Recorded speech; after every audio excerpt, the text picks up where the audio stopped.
आप देख रहे हैं United Hindustan news channel. Jaunpur police अधीक्षक राजकरण नैयर के निर्देशानुसार खुटहन पुलिस व सर्विलांस की टीम ने घर से लापता 3 बच्चियों को मात्र 10 घंटे के अंदर किया बरामद। आइए आपको दिखाते हैं यह खास रिपोर्ट। लड़कियां स्कूल नहीं गई। सभी परिवार रिश्तेदारों से जब पूछा, पता कई लड़कियों का नहीं पता चला, तो रात को लगभग 10 बजे परिवार वाले पुलिस थाना पे आए। मामले की गंभीरता को देखते हुए तत्काल मुकदमा पंजीकृत कर लड़कियों की तलाश शुरू की गई।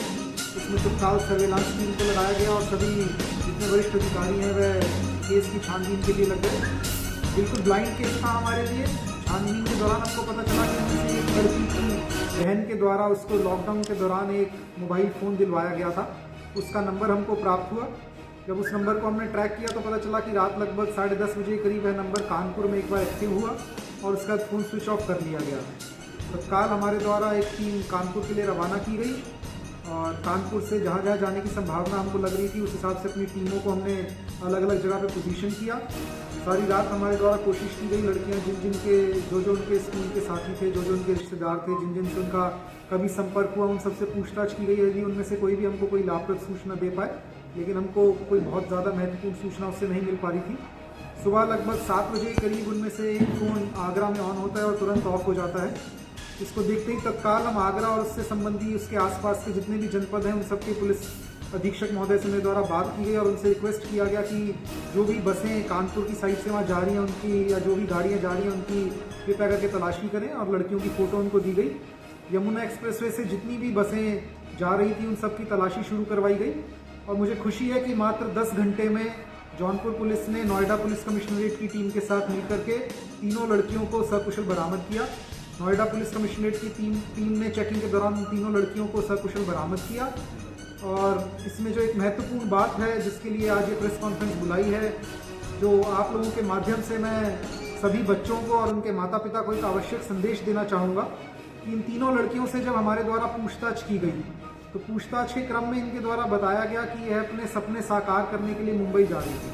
कक्षा 8वीं की पढ़ने वाली 3 लड़कियाँ, और इनके पास जो स्मार्टफोन था उसके माध्यम से इनका किसी से संपर्क हुआ, या जो भी इनको मुंबई के बारे में पता चला तो इनको ऐसा लगा कि मुंबई बहुत एडवांस शहर है, वहाँ जाकर के यह अपने सपने साकार कर सकते हैं। इनके पास मात्र 2,500 रुपया था।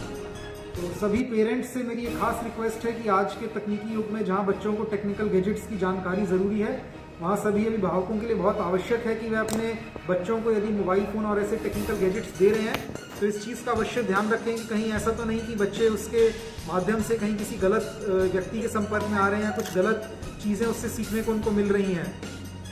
और सभी बच्चों से मेरी ये अपील है कि आज के युग में यदि आपके दिमाग में कोई भी ऐसी चीज़ आती है, सोशल मीडिया के माध्यम से किसी के आप संपर्क में आते हैं, कोई आपको कहीं बुलाता है, तो कृपया करके अपने माता पिता से इसके बारे में ज़रूर जिक्र करें, अपने माता पिता से इस बारे में ज़रूर संपर्क करें। मात्र 2,500 रुपये इन बच्चों के पास थे। अगर यह लोग मुंबई पहुंच भी गई होती तीनों लड़कियां, इनके पास रहने के लिए कोई जगह नहीं थी, इनके पास किसी से संपर्क करने के लिए कोई व्यक्ति नहीं था, और हमारे पास मात्र एक मोबाइल नंबर था। अगर वह नंबर भी हमारे पास ना होता तो शायद इनको हम ना ढूंढ पाते, और अगर ये लड़कियां किसी गलत हाथ में पड़ गई होती तो शायद किसी अपराध में इनको डाल दिया जाता और फिर बहुत मुश्किल था इनको रिकवर कर पाना। इस करके सब बच्चों से मेरी विशेष रूप से अपील है कि यदि कोई आपसे संपर्क करता है, कोई आपको कहीं बुलाता है, तो सतर्क रहें। ये हो सकता है कि वह आपको उसकी मंशा जो है वो ठीक ना हो और फिर आप अपराध के किसी ऐसे चंगुल में फंस जाएं जिससे निकाल पाना हमारे लिए बहुत मुश्किल हो। और सभी माँ बाप से मेरी ये विशेष रूप से अपील है कि आपके बच्चे सोशल मीडिया पे, इंटरनेट पे, इस पे क्या कर रहे हैं उन पे नज़र रखें, ध्यान दें कि कहीं ऐसा तो नहीं कि बच्चे किसी गलत रास्ते पे जाने की उसमें हैं, या बच्चे किसी गलत उसमें हो रहे हैं। हमें खुशी है कि इसमें हमारी जनपदीय पुलिस टीम 10 घंटे में बच्चों को बरामद कर सकी, लेकिन अगर नहीं कर पाती तो शायद बहुत मुश्किल हो जाता उन बच्चों को बरामद कर पाना।